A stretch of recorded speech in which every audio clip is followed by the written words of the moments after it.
तीसरे विश्व युद्ध के फ्लैश पॉइंट पर क्या पहुंच चुका है दुनिया, क्योंकि पुतिन ने तैनात कर दिया है प्रथम युद्ध का एयरशिप। जानेंगे क्या है ये। तो वहीं दूसरी तरफ अमेरिकी कंपनियों पर क्या भारत ने ठोका है जुर्माना, और वो भी घूस देने के केस में। जियोपॉलिटिक्स में बहुत कुछ चल रहा है, हमेशा की तरह जानने को मिलेगा बहुत कुछ। आइए जानते हैं इन खबरों को विस्तार से। रूसी राष्ट्रपति व्लादिमीर पुतिन ने तीसरे विश्व युद्ध के शुरू होने के संभावित स्थान पर प्रथम विश्व युद्ध के जमाने की एयर ब्लिम्प यानी कि एयरशिप तैनात किया है। ये ब्लिम्प जहां तैनात है वहां पर नाटो और रूस की सीमा मिलती है। माना जाता है इसी जगह से तीसरे विश्व युद्ध की शुरुआत हो सकती है। इन ब्लिम्प पर रूस समर्थक प्रचार लिखे हैं, जिन्हें पश्चिम को डराने का प्रयास माना जा रहा है। पश्चिम का दावा है कि इन एयर ब्लिम्प में कैमरे लगे हुए हैं, जिनसे नाटो देशों की निगरानी की जा रही है। कुछ पश्चिमी विशेषज्ञों का दावा है कि रूस इसका इस्तेमाल कमजोर नाटो देशों को डराने के लिए कर रहा है। रूस के ये एयर ब्लिम्प नाटो देश एस्टोनिया के नार्वा शहर के पास देखे गए। नार्वा के निवासी हर पल इस एयर ब्लिम्प की निगरानी में हैं। उन पर लगे कैमरे लोगों की गतिविधियों को रिकॉर्ड कर रहे हैं। जेपोलिन जैसे ये ब्लिम्प लगभग हर हफ्ते रूसी सीमा के करीब उभर रहे हैं। इससे एस्टोनियाई सीमा पर रूस की सैन्य उपस्थिति भी पहले से काफी ज्यादा बढ़ गई है। इन ब्लिम्प की शुरुआत में एंटी ड्रोन डिवाइस के रूप में डिजाइन किया गया था, जो अपने लक्ष्य को हिट करने के लिए पहले उन पर विशाल जाल लॉन्च करते थे, लेकिन अब उनका इस्तेमाल केवल खतरनाक प्रचार के लिए किया जा रहा है। एस्टोनियाई पुलिस ने शुरू में रूसी सीमा पर मौजूद ब्लिम्प को नजरअंदाज कर दिया। उन्होंने उम्मीद थी कि वो वापस नहीं आएगा, लेकिन न सिर्फ वहां बना रहा बल्कि अपने साथ कई और को लेकर आया। उन पर जेड का निशान था। ये निशान यूक्रेन पर रूसी आक्रमण के दौरान अधिकांश टैंकों और सैन्य वाहनों पर देखा गया। उस समय से रूस ने इस विशालकाय ब्लिम्प को एस्टोनियाई सीमा के बड़े हिस्से पर तैनात किया है। ऐसा दावा किया जा रहा है कि इनकी तैनाती का उद्देश्य एस्टोनिया में डर पैदा करना है और लोगों पर निगरानी रखना है। एस्टोनियाई पुलिस के डायरेक्टर जनरल एगर्ट बेलित्सेव ने टेलीग्राफ को बताया कि हम लगभग हर हफ्ते ऐसी चीजें देख रहे हैं। हाल के महीनों में 200 मील की सीमा पर तनाव लगातार बढ़ रहा है। बेलित्सेव का कहना है कि ब्लिम्प घटना को जानबूझकर सभी के सामने लाया गया है, ताकि ये संदेश दिया जा सके कि हम आप पर नजर रख रहे हैं। पुलिस का कहना है कि उन्होंने सीमा सुरक्षा की घटनाओं में भारी वृद्धि देखी है। इसमें पश्चिम विरोधी प्रदर्शनों का मंचन, ड्रोन के पुर्जों की तस्करी का प्रयास भी है। एस्टोनियाई सीमा पर प्रवासियों को धकेलने के प्रयास भी किए जा रहे हैं। खैर, जिस तरीके का माहौल बन रहा है, ऐसे में लग रहा है जैसे कहीं ये देश आपस में भिड़ न जाए। फिलहाल तो डराने तक ही चीजें हैं। अब उम्मीद किया जा रहा है कि चीजें जल्दी से हल हो जाएं और यहाँ समस्या ज्यादा न बढ़े। खैर, जहाँ एक तरफ ये सब कुछ चल रहा है, वहीं दूसरी तरफ एक रिपोर्ट के अनुसार अमेरिका में भारतीय कंपनियों की बढ़ती जांच के बीच ये सामने आया है कि हाल के सालों में कई अमेरिकी कंपनियां भी भ्रष्ट आचरण के लिए जांच के दायरे में आई हैं। सोमवार को प्रकाशित एक जांच में द डेली पायनियर ने बताया है कि भारतीय अधिकारियों को रिश्वत देने के आरोप में 3 अमेरिकी फर्मों ने अमेरिकी नियामक के साथ मामलों को निपटाने और अभियोजन से बचने के लिए भारी जुर्माना अदा किया है। मूंग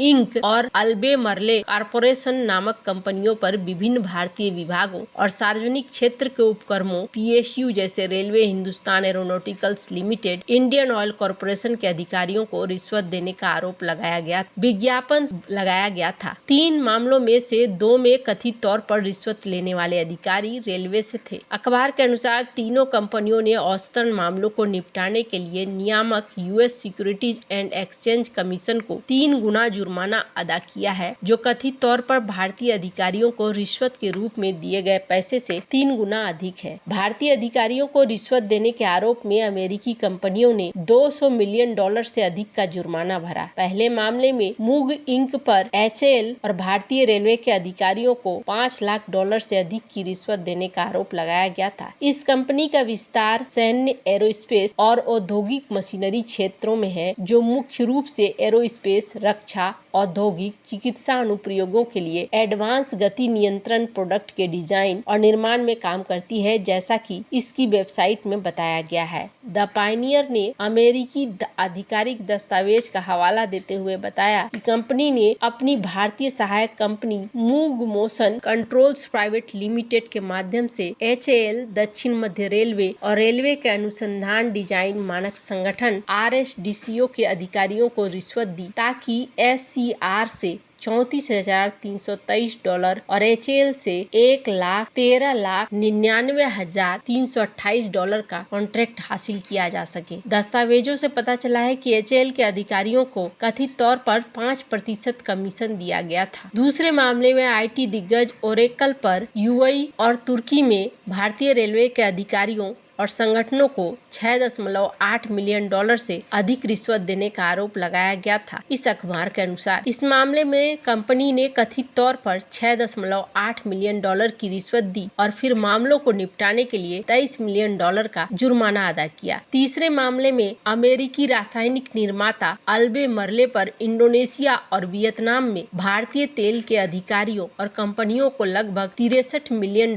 की रिश्वत देने का आरोप लगाया गया था। इस अखबार के अनुसार अमेरिकी न्याय विभाग के अनुसार ये रिश्वत भारतीय तेल और वियतनाम और इंडोनेशिया आधारित कंपनियों के कॉन्ट्रैक्ट जीतने के लिए दी गई थी। उल्लेखनीय रूप से अल्बेमरले एक प्रमुख रासायनिक आपूर्तिकर्ता है, जिसका दुनिया भर में 700 रिफाइनरियों के साथ कारोबार है। इसमें इंडियन ऑयल भी शामिल है। इस मामले में कंपनी पर जितने रिश्वत देने का आरोप है, उनमें से लगभग $1.14 मिलियन 2009-11 के दौरान भारत में अधिकारियों को दिए गए थे और कंपनी ने उन रिश्वतों से उत्पन्न कारोबार से $11 मिलियन का मुनाफा कमाया, जैसा कि इस अखबार द्वारा दिखलाया गया है। कंपनी ने मामले को निपटाने के लिए $198 मिलियन का जुर्माना भरा है। ये रिपोर्ट हाल ही में जारी की गई है, जिसके बाद ये माना जा रहा है कि इस तरीके के प्रैक्टिस बिजनेस में खूब बढ़ चुके हैं। हालांकि धीरे धीरे चीजें कठोर होती जा रही है। इन नियमों के आधार पर अब चीजों को चलाना पड़ रहा है और इन सब वजह से पहले जैसा सीन अब नहीं रह गया है। खैर, इसी तरीके के आरोप अदानी ग्रुप के ऊपर भी लगे हैं और इसी तरीके के आरोप यहाँ पर इन कंपनियों के ऊपर भी लगे हैं। खैर, इस तरीके की चीजें बिजनेस वर्ल्ड में चलती रहती हैं और माना जाता है कि जब तक इस तरीके का करप्शन हावी रहेगा, तब तक सही चीजें सामने निकल कर नहीं आएंगी। इसलिए नियम तो होना जरूरी ही है और उस पर काम करना और भी ज्यादा जरूरी है। धीरे धीरे भारतीय संघ हो या फिर अमेरिकन हो, धीरे धीरे ये अपने नियमों में बदलाव भी कर रहे हैं ताकि ऐसी चीजें दोबारा न हो। वैसे आपको क्या लगता है, इन सब मामले में आपकी क्या राय है? कमेंट कर जरूर बताएं। जल्द मिलते हैं अगले वीडियो में नई खबर के साथ।